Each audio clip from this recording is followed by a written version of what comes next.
When talking about Sega systems, the Dreamcast often commands a ton of respect and recognition.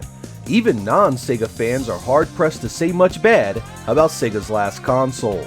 And honestly, I understand why. The Dreamcast was released at a time when people saw Sega in full comeback mode.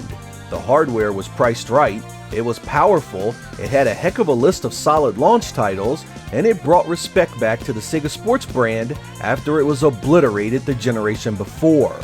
While it was only on the Western market for a very short period of time, the Dreamcast received a great library of fighters, racing games, and a bunch of Sega properties that were freshly released from the arcade. In short, the Dreamcast had just about everything a game system needed to be well respected.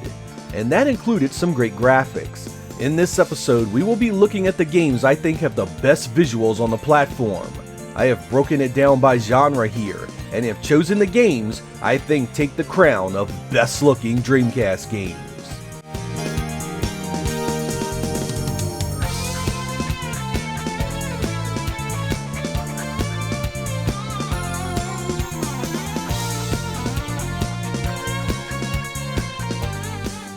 Choosing a racing game here was brutal. The Dreamcast has some great racing titles, and Sega themselves released a bunch of great looking entries. Daytona USA 2001 is an awesome looking version of the arcade original. It's smooth, has great textures, and it puts the original to shame in a number of ways. Sega also had the excellent looking F355 Challenge, a Ferrari simulator that was the passion project of AM2 head Yu Suzuki. Metropolis Street Racer was a solid looking title as well, and I always loved the way V-Rally 2 was presented. There are plenty of other great looking racers on the Dreamcast, but when it comes to the best, I gotta give it to Test Drive Le Mans. Lots of tracks, day and night racing, and 40 plus cars to choose from make up this great looking take on the famous race. Each car looks phenomenal with light shimmering across them and excellent detail in the decals and paint jobs. Track detail is impressive as well, with geometry drawing pushed way back into the background and realistic looking trackside detail. It runs great too, which is even more impressive when you consider there can be up to 24 cars racing at a time, and it supports 4-player split screen. It's all made ever more impressive by the beautiful replay system after each race. 480p rarely looks so damn good.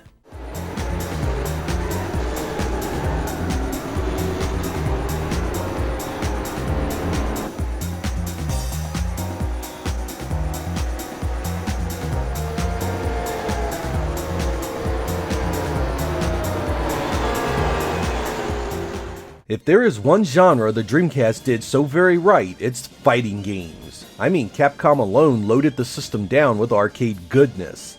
Project Justice is a beautiful game with a great cinematic presentation.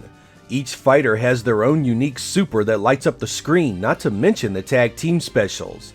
Capcom also released the Marvel vs. Capcom games, one representing a beautiful pure 2D game and the other expanding the series into 3D backgrounds. You'd also be hard pressed to find a better looking fighting game than Soul Calibur. I mean, look at this game. Even in 2020, it still resonates as one of the most exceptional titles ever released. It could easily be number one here.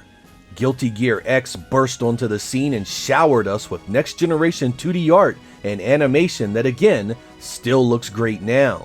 Playing this through VGA on a good monitor is pretty much the pinnacle of just how good software could look at the time.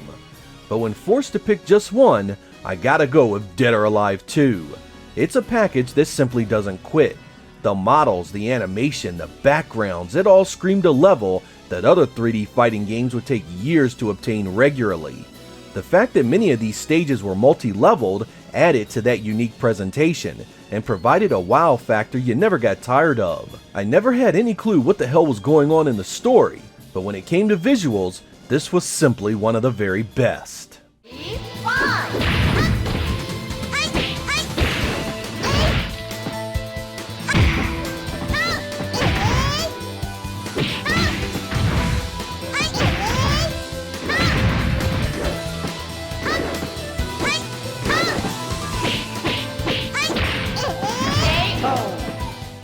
Believe it or not, first and third person shooters were still not a regular occurrence on consoles, even by the time the Dreamcast was released.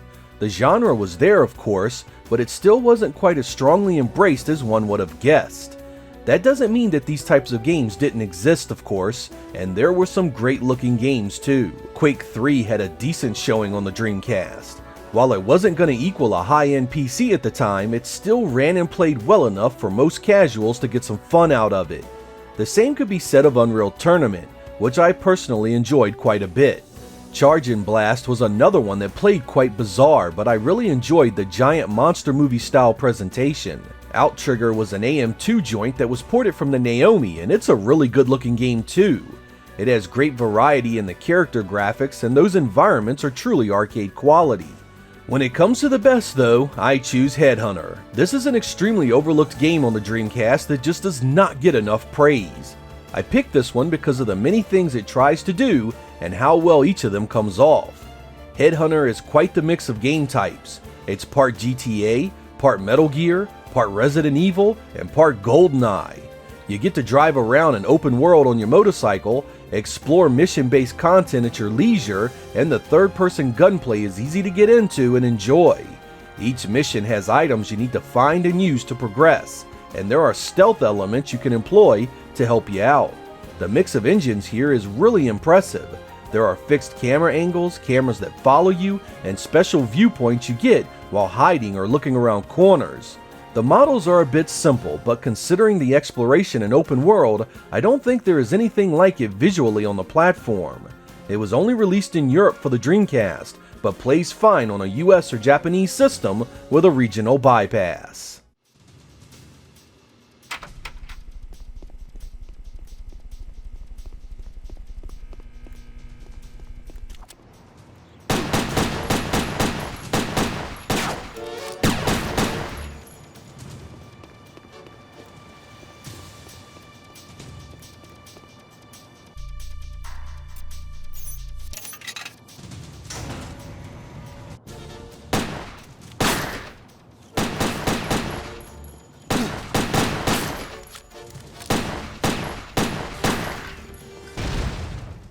The puzzle genre isn't exactly known for its killer graphics. That's not to say that they can't look nice, you just don't usually get them pushing the hardware to its absolute breaking point. I did like the look of a number of puzzle games on the Dreamcast though.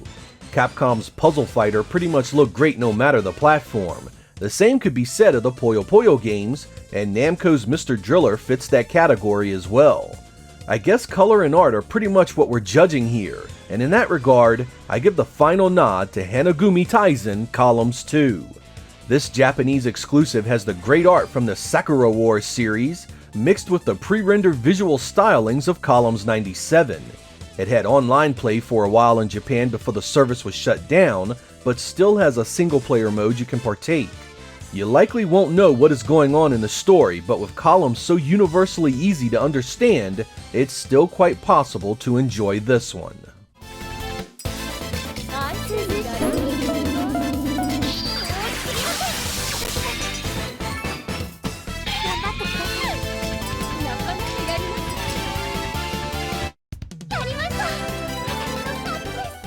If there is one genre on the Dreamcast that rivals fighting games in quality, it's the classic horizontal and vertically scrolling shoot 'em up. There are a ton of these things on the system, and it was a genre revisited many times, even years after the system was officially discontinued by Sega. And there are a ton of good-looking ones. Some are impressive just because of the sheer volume of stuff on the screen at any one given time. The Gigawing games flood the play area with a relentless flow of enemies and attacks, pushing the genre well past previous generation shooters. Another one that likes to blanket the screen with bullets is Mars Matrix, a budget title released by Capcom. I find myself drawn more to the Dreamcast shoot-'em-ups that use cinematic polygons for its visuals, however. Under Defeat was a helicopter shoot-'em-up that has great environments and cool-looking set pieces, and my favorite shooter on the Dreamcast, Border Down, has some great backdrops and transitions that are just gorgeous. But when pressed to choose just one, I gotta go with Treasure's Ikaruga. Not only does it load the screen down with stuff and stay running smooth as butter, but it also has incredible backdrops that twist, turn, and provides a great sense of depth. The polarity system keeps the gameplay interesting, making it pretty much the perfect puzzle shooter hybrid for those looking for a hardcore challenge. I prefer Radiant Silvergun's gameplay overall, but from a visual standpoint, this is nothing short of spectacular.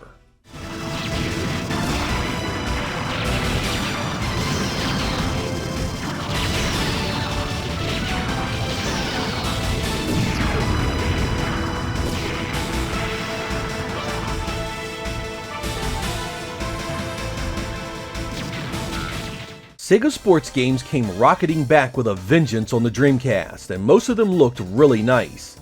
The NBA 2K series really improved the experience over the NBA action games before it. The arenas looked better, there was much more courtside detail, and of course there was a big improvement in polygon models. This was the case with the NFL 2K games as well. Across the board, the improvements were huge, and for the very first time, a video game began to look a lot like the real games on the television. Even Sega's tennis series looked really good on the Dreamcast, with vastly superior animation that we hadn't seen previously. The NFL Blitz entries were solid, and even Sega's fishing games had a great arcade feel to the visuals. There were of course many other games with good graphics, but my favorite has to be Virtua Striker 2. Let me be clear here, I am not a big fan of soccer. I grew up on NFL football, MLB baseball, and NBA basketball, so believe me when I say this one deserves it. It runs impeccably smooth, has great looking models, and that field is simply second to none.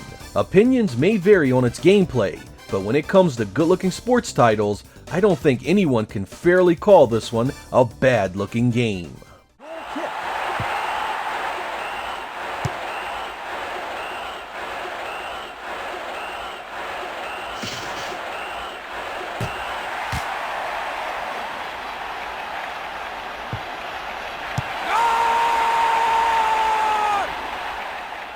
Believe it or not, there were more RPGs on the Dreamcast than most people realize, particularly when you add in strategy and adventure games.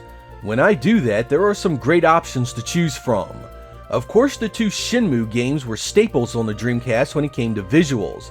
Not only did they have heavy open world elements, but also great looking models and excellent texture work for a game of its type that early on. Grandia 2 was also a nice looking title that appeared first on the Dreamcast. This one was basically a tour de force of colorful textures and impressive 3D environments. There were even some excellent 2D titles in this category.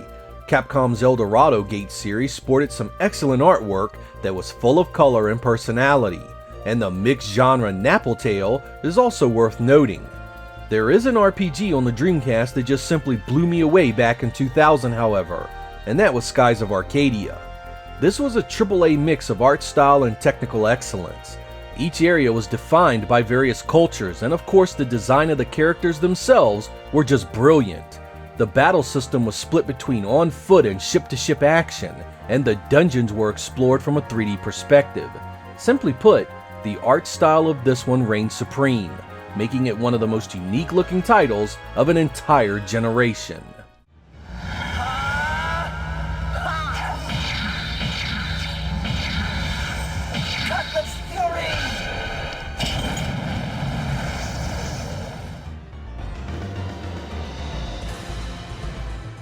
Let's try this!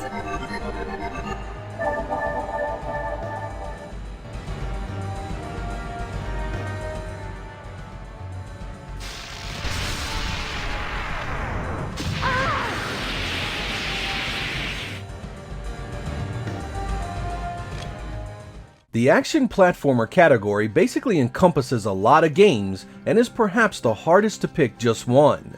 The section includes games like the two Sonic Adventure titles, which looked incredible at the time of their release, especially since there had been no true heir to the Sonic throne on the Sega Saturn. I'd even throw Jet Grind Radio into this category, and it was one hell of a great looking cel-shaded experience that really didn't have an equal on any other platform. Spider-Man got a port on the Dreamcast as well, and while it suffered a bit from coming from another platform, it still ran well and looked the part. There was one game in this category that just rocked everything, however, and that was Rayman 2: The Great Escape. Originally released on the Nintendo 64, the extra power of the Dreamcast allows this to run at a much better frame rate, and of course, the visual clarity and texture improvements simply put it in another class. This vibrant world is filled with varied landscapes and enemies, and even though it's now fully 3D, this looks nearly as great as the first 2D game. Even the later released PS2 edition of this game fails to live up to just how perfect the Dreamcast presentation was. Aside from being a looker, it also plays up there with the best of the 3D platforms of that era, and continues to do so today. If you don't own this one for your Dreamcast, get on it. It deserves to be in any serious collector's library.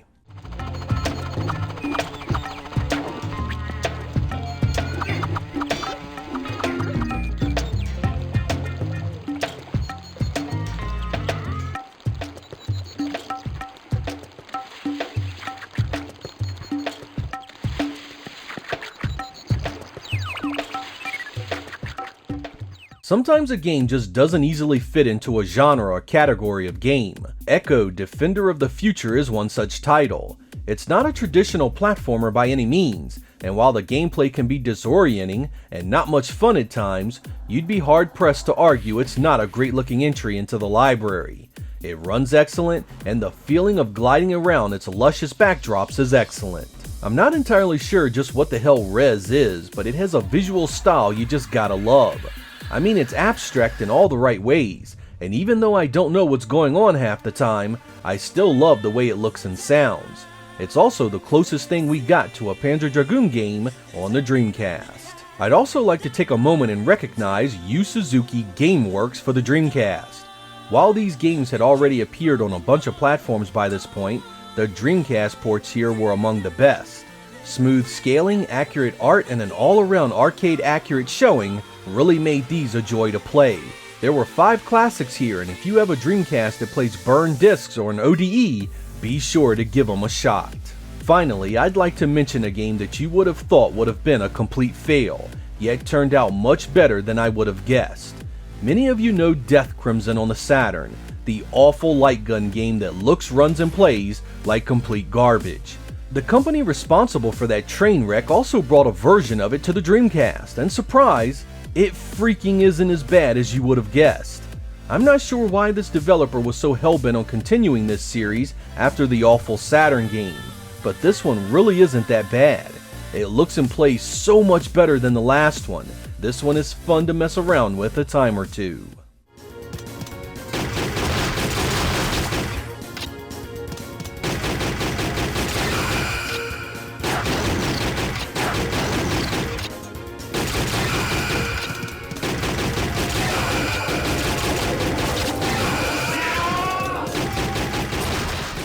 As you'd expect, trying to show every single good-looking Dreamcast game in just one episode is pretty much impossible.